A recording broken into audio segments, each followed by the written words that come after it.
The spotlight in MMA can come and go very quickly. What is today's big story can quickly become yesterday's news in such a fast-moving sport. Despite that, there can be no question that Israel Adesanya has stolen the spotlight on every single opportunity. Since debuting in the UFC in 2018, Adesanya has had one of the fastest rises in the sport's history, taking over the UFC's middleweight division by storm. Though he's had a rapid ascension to the top of the sport, this was no overnight sensation. For years outside of the UFC, Adesanya was one of the most talked about fighters not on the promotion's roster. This is the story of the last stylebender, Israel Adesanya. Born in Lagos, Nigeria in 1989, Israel was the oldest of 5 children. His mother worked as a nurse, whilst his father was an accountant. Their family moved to Ghana at first before settling in New Zealand while Israel was a teenager. Though they were financially secure, Izzy's parents wanted to give their children the best possible start in life and feared that they couldn't do that in Nigeria. It was in New Zealand where Israel Adesanya initially developed his love for performing.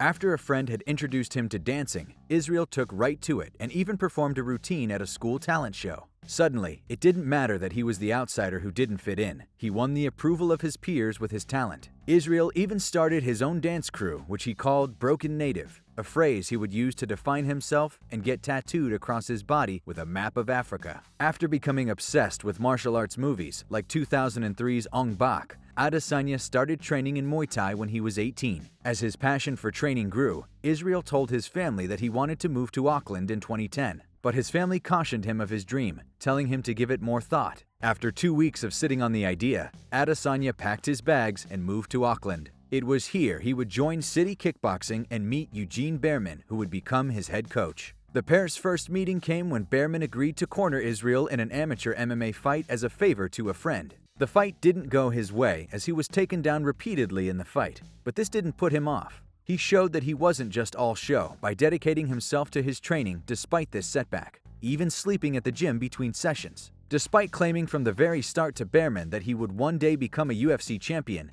Izzy put his UFC dream on the back burner whilst he competed in professional kickboxing. After spending 8 months in China to fully focus on his training, the last stylebender returned to Auckland in 2014 and started to make a huge impact in kickboxing. In a career that would see him attract the attention of the martial arts world, Adesanya produced highlight reel moments that looked like they were taken straight out of Tekken or Street Fighter. With his bags of charisma and flashy fighting style, Adesanya quickly became one of the sport's most entertaining stars. Building up a record of 75 wins and 5 losses, Israel won 3 King of the Ring tournaments and challenged for the Glory Middleweight Championship. Though he lost several decisions, Israel was only ever stopped once in his last kickboxing fight against Alex Pereira, who holds 2 wins over him and is currently pursuing his own career in MMA. Towards the end of his kickboxing career, Israel had already been building his pro career in MMA. 3 years on from sending Dana White a personal message and telling him that all he needed was to give him a chance and he'd do the rest. After building a record of 11-0, fighting in Australia, New Zealand, and China, Adesanya got his shot in the UFC. Israel debuted against Rob Wilkinson on the 11th of February in 2018 at UFC 221.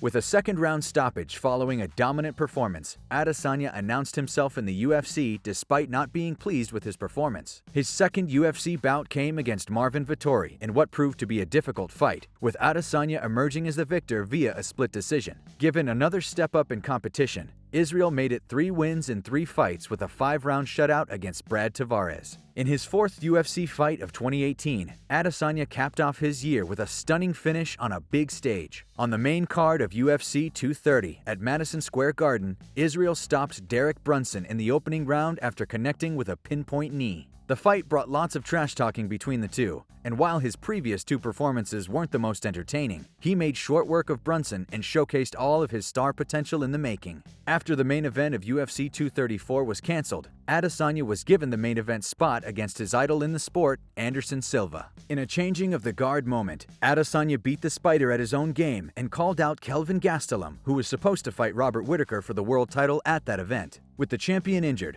Adesanya vs. Gastelum for the interim title was booked for UFC 236 in Atlanta. In what would be Israel's toughest fight to date, Kelvin Gastelum started strong but had less success as the fight went on. In the last 5 minutes of the fight, Adesanya went out and produced the most decisive round of the contest, earning him the unanimous decision victory and the interim title. With a huge unification bout set up with Whitaker, UFC 243 arrived on October the 6th in 2019, taking place at the Marvel Stadium in Melbourne. In front of the biggest live gate in UFC history, Adesanya put on a punch-perfect display of his striking prowess, backed up with a choreographed dance on his way to the octagon. Stopping Whitaker in the second round, Adesanya solidified himself as the one and only middleweight king, and he did it all in 2 years. In 2020, Israel added 2 title defenses against incredibly dangerous opponents, ending the year with his undefeated 20-0 record intact. With no clear contender waiting for him, Adesanya called to fight Yoel Romero despite him losing his last 2 bouts. After Romero had been the scariest man in the division for a long time, the fight with the champion didn't live up to its hype, with Romero refusing to engage. That said, Adesanya did just enough to defend his title and put this fight out of the fans' memory with his next performance at UFC 253.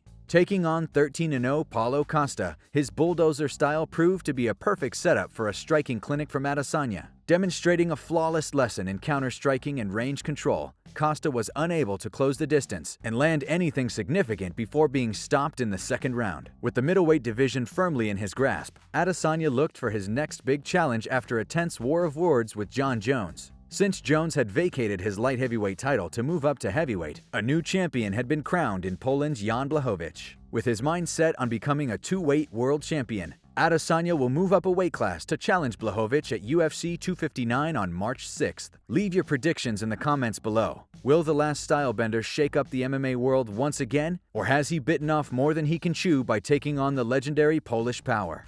As always, if you guys enjoyed the video, please be sure to let me know by leaving a like and subscribing to our channel. Apart from that, thanks so much for watching, and we'll see you on the next one.